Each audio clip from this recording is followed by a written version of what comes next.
If you are a successful single woman who is getting out there and dating just a little bit later in life, whether you're in your 40s, 50s, 60s, or 70s or beyond, you might think to yourself, men only want to date younger women, right? This might be a false belief you're carrying around with yourself. And what Gary and I are hoping to do today is reframe that belief and help you start understanding that men are actually drawn to older women for a number of very specific qualities. And when you lean into these qualities, dating later in life can honestly be one of the best times to find your person. Ain't that true, Gary? It's absolutely true. And I think one of the interesting things from working with a lot of clients is it feels like there's a million ways that clients convince themselves that someone isn't interested in dating them. It's like they'll rule out groups of men because they're too short, too old, too this, too that, too serious, not serious enough, too religious, not religious enough, too healthy, not healthy enough. There's just a million reasons. And one of the big ones, and I heard this a lot recently for some reason, is these younger guys. I just don't know about these younger guys. And we're not suggesting here that you should start dating the 18-year-old lifeguard at your pool. That's not what we're saying. But it's just don't rule out younger guys. And one of the big reasons women rule them out is because they'll say, oh, the younger guys, they're just not interested in me. They have no interest. And it's like, they do. And there's some really, really good reasons why men like dating older women. Yeah, definitely. So we really want to have a first mindset shift when it comes to dating younger guys and how these younger guys might be attracted to you is recognizing that age is really just a proxy measure, right? It's just the number of trips around the sun, right? It doesn't tell you everything that you think you know about a person by itself. It really doesn't matter. And at the end of the day, like, there are plenty of people who are in their 40s, but they feel very old, right? They're just like an old soul who just want to stay at home, kind of watch TV all day and do nothing. And I'm telling you, the clients we work with, Gary, like, there are some incredibly young and youthful 75-year-olds, 80-year-olds. It's wild. Actually, at our last event, a few of the clients, I won't name their names, but they were some of the most magnetic women I've ever met, and they were in their 80s. It was incredible. I could hang out with them all night. In fact, they stayed out later than I did. I wasn't sure if you were going to out yourself about that, but that is 100% true. 100%. And, the final thing I will say about age is certainly once you start dating when you're in your 70s or 80s, it's actually a good thing to consider dating younger guys because, frankly, women age better and live longer than men do. So I'm not saying, again, if you're 80, I wouldn't date a guy who's in his 50s, but I would certainly consider a guy who's in his 70s or even maybe late 60s. Generally speaking, 10 years is generally where we go. But I would recommend taking a hard look at that because these guys are going to be drawn to you and you will also be able to be drawn to them because they'll be at the same kind of stage in life. Yeah, and the thing with age is we all grew up thinking that age matters more than it does. Because when you're in your 20s and dating, 5 years makes a huge difference. 25 to 20, 25 to 30, those 5-year increments are vastly, vastly different. But once you're in your 40s and beyond, 5 years, it doesn't really matter that much because everyone's trajectory is so completely different. And so it's really a lot more about matching attitudes and energy levels and seasons of life and those types of things. All of which, by the way, you really can't tell so easily from a dating profile. And so there's so many clients will start ruling guys in and out based on the age that people put on a dating profile. And it's counterproductive in many ways because it's not telling you all the time what you think it's telling you. And so I think it's important to just recognize that age is just a number and there's a lot more that goes into it. And this is why, when we say men love older women, there's no specific age number associated with this. It's just there's something about older women, the maturity and such, that is appealing. And I think the first one that I like talking about a lot is that what's appealing about older women to men is they appreciate this idea of living life a little bit more slowly. It's about like savoring your experiences because you know what guys want? And As a man, I can speak confidently about this. You know what I want in life, Adam? Peace and simplicity. Downtime. I just want people in my life, whoever that is, friends, family, spouses, right? Someone who doesn't make my life any more complicated than it already is. Got enough going on. Plenty of things going on. I want people that find solutions, not problems. I want someone calm and drama-free. And that all comes down to one of the biggest psychological qualities that this boils down to is this idea of emotional stability. And you know what increases with age? Emotional stability. And so this is where older people, more mature people, have a major advantage because they're emotionally mature. They understand what triggers them. They understand how to regulate their own emotions. And they also are just frankly more honest and open. They say what they mean. There's no weird guessing games, which also minimizes a lot of the drama. Yeah. I got time for any of that drama, you know? Like when you're in your 20s, it is drama city, men, women, anything in between. You know, it's just wild. But, you know, as you get older, you just your needs change, and what it is that you're going for is very, very different. And so there's a lot of power and a lot of peace in people who are just more mature, who are wiser, who can see through the clutter in life. The second thing, which I think is really related, that draws men to older women, is this idea of freedom, right? Where a lot of older women, they have just kind of fewer things that are holding her down. Like if you're older, let's say you're in your 50s, 60s, 70s and beyond, and let's not hold on to this word of older, all right? If you're just dating later in life, then you really might have fewer childcare obligations. You don't have kiddos at home. You might have more time off. You might not even be working. You might have more financial freedom to do the things you want to do. And what we found is, and a lot of when our clients start dating a guy, the guy will say things like this, like he's not looking she's like, the woman wasn't looking for a guy to fund her lifestyle, but he really wants someone who's just like kind of independent and self-sufficient, right? Like they just want to be with someone where they can just kind of be free to travel and see the world and do a lot of things. Yeah, I think it's one of those underrated things that men are worried about with dating is they're very wary of women who are looking for a guy to fund their lifestyle, to be the piggy bank for life's experiences. And so from a man's perspective, dating an older woman is very appealing because they're generally not looking for that. They're financially independent. They're self-sufficient. And like that idea of freedom, you know what guys love? Freedom. Like then not just in like a go America kind of way, but just like the ability to just do what you want when you want to. And having that ability, not being tied down, super, super appealing. Yeah. I also think, you know, one of the things that is appealing for men is dating women who are better at boundaries. And better at boundaries, and this is kind of someone who's willing to say what they mean, say what they're looking for without being mean about it. It's just about being authentic. It's, you know, she's not going to snap at you and be mean about it and, you know, have things result in a huge fight, but there's just an abundance of communication and clarity, right? It's a woman who's not interested in playing games. They're direct, they're clear, what they want, what they're willing to put up with. Because guys, they're not going to necessarily put in a lot of effort to really try to figure it all out. The more clear cut it is, the better it's going to be for him. Definitely. And so, look, I know regardless of your specific age, boundaries are incredibly important in relationships. And we have a very specific step in what we call the 7 little love steps that are designed to help you go from where you are right now to being in a long-lasting, committed relationship. And little love step number 6 is all about boundaries, is all about being able to kind of set the stage for what is acceptable, what's not acceptable in relationships, and really getting on the same page as to how it is that you and him are going to function together. And so what I have for you is a very special resource that's going to really walk you through this whole process to work on your own boundaries and setting those boundaries in relationships. Because what can happen is the better you get at boundaries, actually the better the relationship will just flow between the two of you.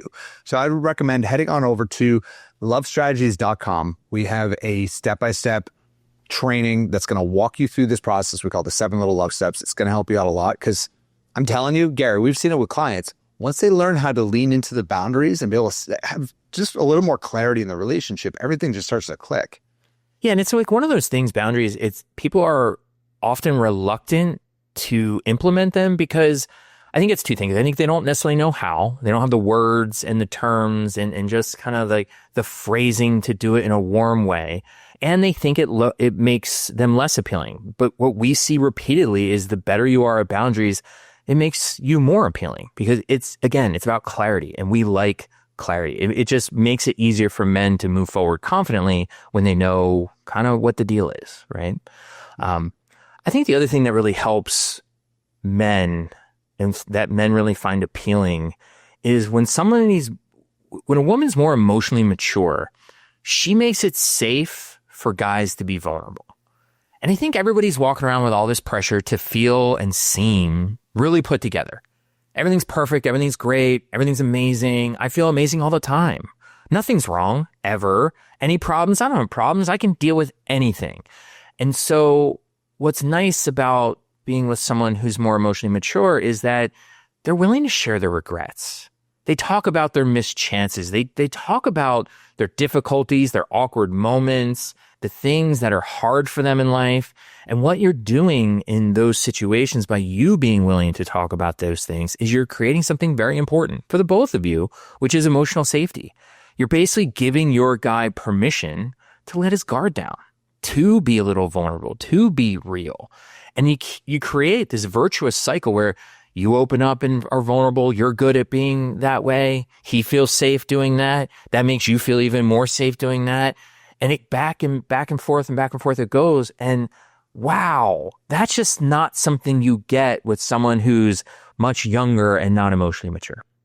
So true. So true. And on the same token, another thing that men are really drawn to in older women is just, frankly, they're just like a little less needy when it comes to relationships. Like I've spoken to so many clients who are like grandmas, and they're like, I have 6 grandchildren. I got a lot going on. I need to make sure I'm not with a guy who's trying to just take up all my time. And I'm like, that is refreshing. That is very refreshing for a guy to hear, because it's the same token. Like when you're just a little bit later in life, you just kind of have fuller lives. You got a lot going on. And it is something that is incredibly attractive to guys, because at the end of the day, our clients, they don't need a man. They just want someone to share their life with, right? It's much more about just 1 + 1 = 3 rather than, a half plus half equals 1, right? It's not like you're trying to complete your life with someone. You already have a complete life on your own. You just want to really supplement that already existing life with a little bit of frosting and a cherry on top. Isn't that what it's all about? Well, I think, it's something about relationships. We don't want to feel like we're the caretaker for somebody else, that we're in charge of taking care of them all the time or entertaining them or keeping them occupied. And there's nothing more exhausting than having a partner who just texts you nonstop, has nothing else going on in their life other than the relationship, and you want to have your own life. And ideally, you want to be with someone else that has their own life too, right? Harry, I get so nervous every time I text you. Like, I don't want to be needy. Probably leave you on red. I'm like, no. You leave it on red. Yeah, you have red receipts on, but I never see it red. You just kind of leave it. I'm like, I'm terrible with my phone. I never have my phone with me, so it's not you, it's me. I'm actually the same way. If I'm texting you, it must be something kind of weird and crazy that I'm like, ooh, I just want to keep this. Yes, it's usually like Friday and Saturday night when we text each other, because it's like we're out somewhere and it's like, hey, this thing just came up. This is great. I'm very rarely sober when I text you. Oh, okay. I'm that kind of guy. Yeah. You're my late night kind of like having doing something in your bicep. I start getting those texts like, hey, you up? No. You up? So that actually segues weirdly nice into this one, which is, what's nice about dating somebody who has their life more put together is they're unafraid to be a little weird. Like they'll share things just like that other people just don't share. And again, it's very disarming. It makes you more interesting. It's not like every other woman out there on the app who's, trying to keep everything all buttoned up and whatever. It's authentic. And you know what people love in dating? authenticity, genuine. It's also like when you have weird hobbies, you're into quirky fashion, you're into something, you have unconventional opinions, it keeps things a little spicy. It keeps things a little interesting. Men crave novelty, hate boredom. And so let some of those things out. We've talked about this in other podcasts, the quirkiness advantage. Sometimes people date and they're like, oh, all that stuff about me, I'm going to hide that. Really? No, go the other way. Embrace that stuff because your guy, all those quirks, he's going to find them so appealing. That's the way to go. Definitely. And the final one is that older women and older men, older people later in life tend to just be better at savoring life, right? Like older women tend to introduce, especially if they're dating a younger guy, to some like the richer experiences, whether it's like really good food, art, conversation, lifestyle. Like they're not sitting there talking about TikTok trends on a first meetup, on a first date.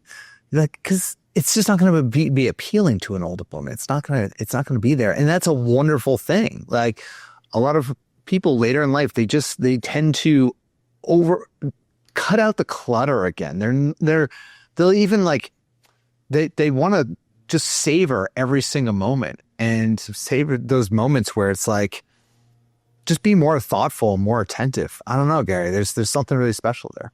It's something I've noticed from our live events with our clients. Our clients, they're so good. I don't know, you probably get this too, but it's like they're so good at like compliments and just noticing little things. Like, oh, the cologne or like, I don't know. It's just like they just notice life in a way, or they'll, look out at, we do our live event in Boston Harbor and look out at the harbor and just start pointing out things in a way that, I don't know, it just amplifies your experience in a way that I know this sounds like a crotchety old man thing to say, but like younger people just don't do that. Like they're so, I don't know, on a different level with things, but an older person sees things differently and sees things with more depth and clarity. And that just amplifies our experiences because they have all this lived experience and wisdom. So true. It's so true. You just have a lot more gratitude at a certain stage in life. You really want to notice the little things and kind of sit back and be more present. I think it's really important. So, and I think one thing that has been really important to us, especially in the last years, we've really been focusing a lot of our work in coaching people who are later in life. One thing we found is that certainly once we started doing live events, that was a couple of years ago with like our top tier clients that Gary and I work with, they're all in their 50s, 60s, and 70s, hanging out with them. I came out of an event and I'm like, oh my gosh, everyone's just at a different stage in life. And we're very uniquely positioned and good at working with clients at that stage in their journey. And it's uniquely different than someone who's in their 20s. And I think one of the most important things that they get when they do work with us is the camaraderie of being with other women who are also in that age group.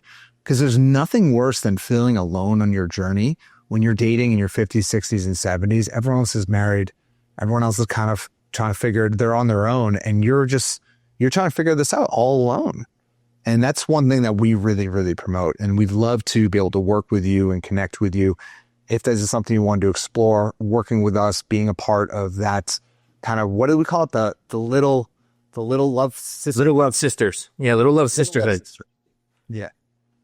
I love that. So if you want to see if this is a fit for you, just head on over to loveapplied.com. You can apply for a complimentary love strategy session.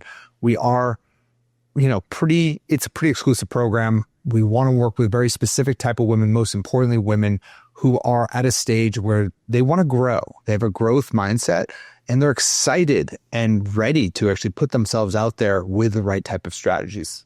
I don't know, Gary, is there anything else I'm missing there? Yeah, I think the other things that our clients always say about themselves, lifelong learner, someone who enjoys psychology, and someone who really deeply understands and values the importance of relationships. And so, these are the things our clients use to describe themselves. And so I think if that sounds like you, give us a call. Yeah, head on over, loveapply.com, and we'll jump on a session with you and help you at every stage of your love life and journey. Gary, that was a great one. Thank you so much. And we'll talk to all of you beautiful ladies very soon. Thanks, Adam.